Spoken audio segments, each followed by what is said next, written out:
નમસ્કાર દર્શક મિત્રો, હું આપની સાથે છું રાખી અંજારિયા. સ્વાગત કરું છું આપનું કચ્છ ઉદય ટીવી ન્યૂઝમાં.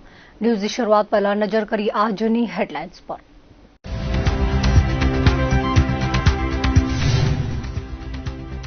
કચ્છના પોર્ટ પર સોપારીની દાણચોરીનો વધુ એક કિસ્સો ઉજાગર. રોક સોલ્ટના નામે દુબઈથી આવી કરોડોની સોપારી. પૂરો કચ્છ એલસીબીએ નોંધ્યો ગુનો.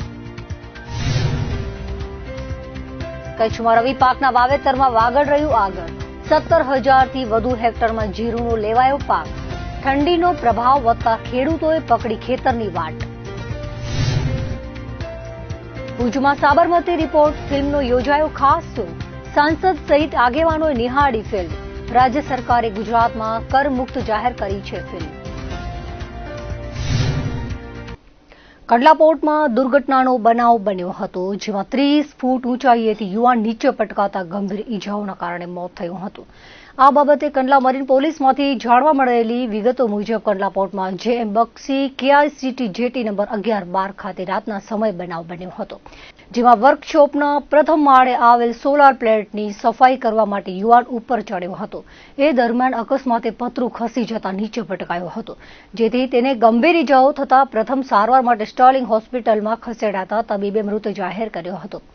આદિપુરની રામેશ્વર સોસાયટીમાં રહેતા 27 વર્ષીય અર્જુન રામભાઈ વાદ નામના યુવાનનું કરુણ મોત થતા પરિવારમાં શોક સાથે અરેરાટી ફેલાઈ ગઈ હતી. બનાવ અંગે કંડલા મરીન પોલીસે આગળની તપાસ હાથ ધરી છે. ગાંધીધામ મુન્દ્રા હાઈવે પર અકસ્માતનો બનાવ બન્યો હતો. ફરિયાદી ગાંધીધામમાં રહેતા વનરાજસિંહ જાડેજાના જણાવ્યા પ્રમાણે તેમના ભાઈ રણજીતસિંહ બાઇક લઈને ગાંધીધામથી મુન્દ્રા નોકરી પર જતા હતા, ત્યારે ટ્રક રોડ વચ્ચે ઊભી હોવાથી તેમાં બાઇક ઘૂસી જતા ગંભીર ઈજાઓના કારણે મોત થયું હતું. આ બનાવના પગલે 2 સંતાનોએ પિતાની છત્રછાયા ગુમાવી હતી. ટ્રક ચાલક સામે ગુનો દાખલ કરવામાં આવ્યો છે. અંજાર તાલુકાના નાગલપર ગામે ઝેરી દવા પી જતા યુવાનનું મોત થયું હતું. અંજાર પોલીસમાંથી મળેલી વિગતો મુજબ હરજી કોલી નામના 35 વર્ષીય વ્યક્તિએ અગમ્ય કારણોસર ઝેરી દવા પી લેતા સારવાર માટે હોસ્પિટલમાં ખસેડાયા હતા, જ્યાં તેઓનું મોત થતા પોલીસે અકસ્માત મોતનો ગુનો દાખલ કરી આગળની તપાસ હાથ ધરી છે. ભુજના રામનગરી ખાતે આડા સંબંધના વહેમે છરીના ઘા ઝીકી યુવાનની હત્યા કરાઈ હોવાની ઘટના સામે આવી છે. આ બાબતે જાણવા મળતી વિગતો મુજબ લાલ ટેકરી ખાતે ફર્નિચરની દુકાનમાં કામ કરતા યુવાને આડા સંબંધના વહેમે 2 આરોપીઓએ છરીના ઘા ઝીકી મોતને ઘાટ ઉતાર્યો હતો. રામનગરીમાં જૂના રેલવે સ્ટેશન પાસે રહેતા હરજી ખીમજી પરમારના જણાવ્યા પ્રમાણે તેમનો ભત્રીજો ગોવિંદ નોકરીએ ગયો હતો. રાત્રે આવ્યો ત્યારે ઈજાગ્રસ્ત હતો. તેણે કેફિયત આપી હતી કે આરોપી રામનગરીમાં જ રહેતા રમેશ ખીમજી વાઘેલા અને તેની સાથેના સગીર વયના આરોપીએ બહેન સાથેના આડા સંબંધનો વહેમ રાખી ગાળો આપી હતી અને છરીથી પેટના ભાગે ઉપરી ઘા માર્યા હતા, જે કે હોસ્પિટલમાં સારવાર માટે લઈ જતા સારવાર દરમિયાન દમ તોડ્યો હતો. પોલીસે ગુનો દાખલ કરી આરોપીને ઝડપી લીધા છે. કચ્છમાં બેફામ થતી ખનીજ ચોરી અટકાવવા માટે પ્રયત્નશીલ રહેતી ફ્લાઇંગ સ્ક્વોડની ટુકડી અંજાર વિસ્તારમાં હતી. એ દરમિયાન તુણા રોડ પર ખનીજ ભરીને જતા વાહનોને અટકાવવામાં આવ્યા હતા. મધરાત્રે આ કાર્યવાહી કરાઈ હતી, ત્યારે અમુક શખ્સો પહોંચી આવ્યા હતા અને આ ફ્લાઇંગ સ્ક્વોડની ટીમના અધિકારી અને સિક્યુરિટી ગાર્ડ પર હુમલો કરતા દોડધામ મચી ગઈ હતી. સમગ્ર બનાવનો લાઈવ વિડીયો પણ સોશિયલ મીડિયામાં વાયરલ થયો છે. આ બાબતે તપાસ કરતા જાણવા મળ્યું કે કુલ 4 ગાડીઓ અટકાવવામાં આવી હતી. કંડલા મરીન પોલીસ સ્ટેશનમાં 3 ડમ્પરો સીઝ કરાવીને રાખી દેવાયા છે. આ બાબતે તપાસ ચાલુ છે, જેથી વધુ વિગતો મળી શકી નથી, પરંતુ ખાણ ખનીજની ટીમ પર થયેલો હુમલો ચિંતાજનક બાબત છે. બેફામ બનેલા ખનીજ માફિયા અન્ય કોઈ પ્રવૃત્તિને અંજામ આપે તે પહેલા સામૂહિક ધોરણે ખાણ ખનીજ સાથે પોલીસ અને વહીવટી તંત્ર ખનીજ ચોરો પર તૂટી પડે તો જ ખનીજ ચોરી અંકુશમાં આવે તેમ છે. કચ્છમાં ગાંધીધામ અને મુન્દ્રા ખાતે અવારનવાર સોપારીની દાણ ચોરીના મામલા સામે આવતા રહે છે. ભૂતકાળમાં કરોડોના તોડકાંડ સાથે અનેક ખાખીધારીઓ ઝપેટમાં આવી ચૂક્યા છે. જેમ શિયાળો આવતા નલિયાકાંડ કચ્છની ખારેક ચર્ચામાં આવે તેમ સોપારી 12 મુદ્દો બની ગયો છે. મનાઈ હોવા છતાં આયાતકારો અન્ય નામે સોપારી મંગાવી દાણ ચોરી કરી ભ્રષ્ટ અધિકારીઓને પણ માવો આપતા હોય છે. ત્યારે પૂર્વ કચ્છ એલસીબીએ ગાંધીધામના ચુડવા ખાતેથી સોપારી ભરેલા ટ્રેલરો ઝડપી ગેરકાયદે સોપારી મંગાવવાના કારસ્તાનો પર્દાફાશ કર્યો છે. આ અંગેની વિગતો મુજબ દુબઈથી ગેરકાયદે રીતે 1,61,00,000ની સોપારી આયાત કરવામાં આવી હતી. પોલીસની તપાસમાં સામે આવ્યું હતું કે આરોપી મૂળ રાજકોટના ઉપલેટાના અને હાલે સપનાનગરમાં રહેતા જુનેદ યાકુબ નાથાણી અને મુંબઈના રિયાઝભાઈએ કોઈ પણ જાતના બિલ કે ઇનવોઇસ વગર સરકારને ટેક્સ ભર્યા વિના 53,950 કિલો સોપારી કિંમત ₹1,61,85,000નો મુદ્દામાલ દુબઈથી 2 કન્ટેનરમાં મંગાવ્યો હતો અને આ સોપારી ટ્રેલરના ચાલક વિશાલ કુલચંદ જાટવ અને અન્ય ટ્રેલરના ચાલક બાબુલાલ કાણારામ જવાહરલાલ ગુર્જરના કબજાના વાહનમાં રખાવી હતી. સોપારીના જથ્થા બાબતે સરકારમાં ટેક્સ ન ભરી ગુનાહિત કાવતરું રચ્યું હતું. દુબઈથી જો સોપારી કહીને આયાત કરવામાં આવે તો બમણી ડ્યુટી ભરવી પડે, જેથી સેંધા નમક હોવાનું બતાવી તેના આડમાં સોપારી મંગાવવામાં આવી હતી. કંડલા સ્પેશિયલ ઇકોનોમિક ઝોન ખાતે આવેલ FN ઇમ્પેક્સ નામની કંપનીના માલિક નઝીરા જાવેદ નાથાણીએ ખોટા બિલ બનાવી દુબઈથી ઇમ્પોર્ટેડ સોપારીની આયાત કરી હતી.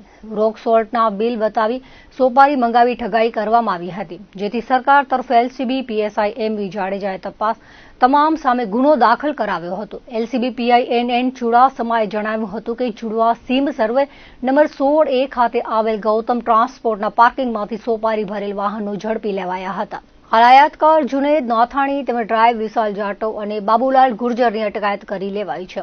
અન્ય લોકોની ધરપકડ માટે ટીમો બનાવાઈ છે, તેમજ આ કિસ્સામાં આગળની તપાસ હાથ ધરવામાં આવી છે. અંજાર તાલુકાના મોટી નાગલપર ગામે રહેતા આધેડ સાથે 17,22,000ની ઠગાઈ કરવામાં આવી હતી.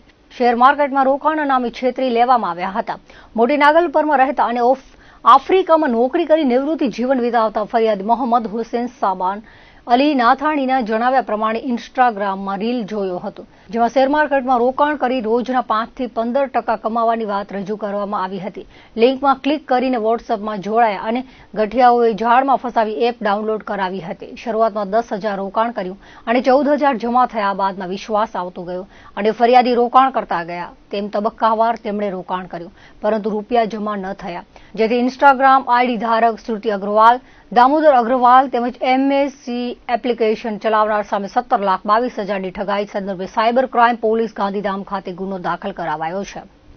ગાંધીધામમાં વધુ એકવાર પ્રતિબંધિત સિગારેટ ઝડપાઈ છે. એ ડિવિઝન પોલીસે 400 ક્વાર્ટરમાં રહેતા 19 વર્ષીય પ્રિન્સ ગુવાલાણીના મકાનમાં તપાસ કરી હતી, જેમાં આરોપીના કબજામાં પ્રતિબંધિત વેપ સિગારેટ મળી આવી હતી. અલગ અલગ બ્રાન્ડની 15 વેપ કિંમત ₹20,500નો મુદ્દામાલ કબજે કરાયો હતો. આરોપી સામે ઇલેક્ટ્રોનિક સિગારેટની કલમ મુજબ ગુનો દાખલ કરી આગળની તપાસ હાથ ધરી છે. મહત્વનું એ છે કે ગાંધીધામ સર્કલમાં મોટા ભાગે આયાતી સિગારેટનો વેપલો થાય છે, જે પોર્ટ અને કાસેજ મારફતે બહાર આવતી હોય છે.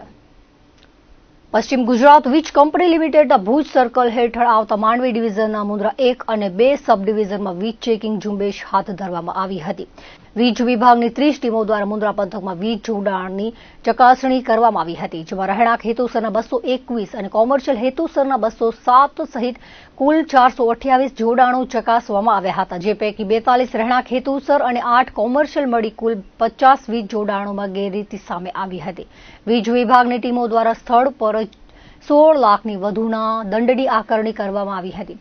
વીજ વિભાગની સઘન ઝુંબેશથી મુન્દ્રા પંથકમાં વીજળીની ચોરી કરતા તત્વોમાં ભારે ફફડાટ ફેલાયો હતો.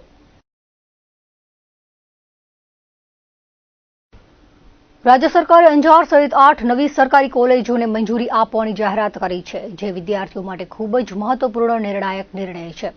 અંજાર તાલુકાને વિનયન અને વાણિજ્ય પ્રવાહ માટે નવી કોલેજ મળવાથી સ્થાનિક વિદ્યાર્થીઓની લાંબા સમયની માંગ પૂરી થઈ છે, તેવું અંજારના ધારાસભ્ય ત્રિકમભાઈ છાંગાએ જણાવ્યું હતું.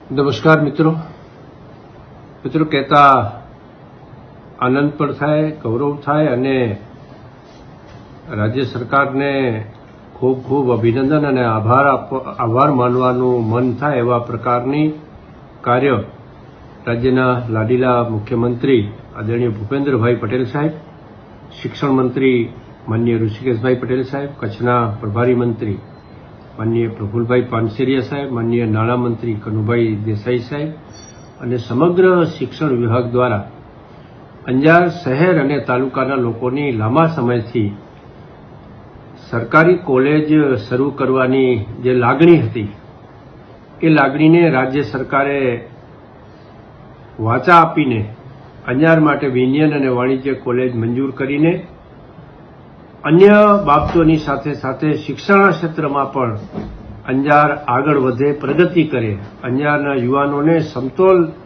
તક ઊભી થાય એવા પ્રકારના ભાવથી જ્યારે આ કોલેજને રાજ્ય સરકારે મંજૂરી આપી છે, ત્યારે અંજાર મત વિસ્તારના તમામ લોકો વતીથી વિવિધ સંગઠનો, એબીવીપી, વિવિધ સમાજો, શિક્ષણવિદો અને અંજારના નગરજનો અને તાલુકાના નાગરિકો વતીથી, શહેર સંગઠન, તાલુકા સંગઠન, બધા જ લોકો વતીથી રાજ્ય સરકારનો ખૂબ ખૂબ આભાર માનું છું.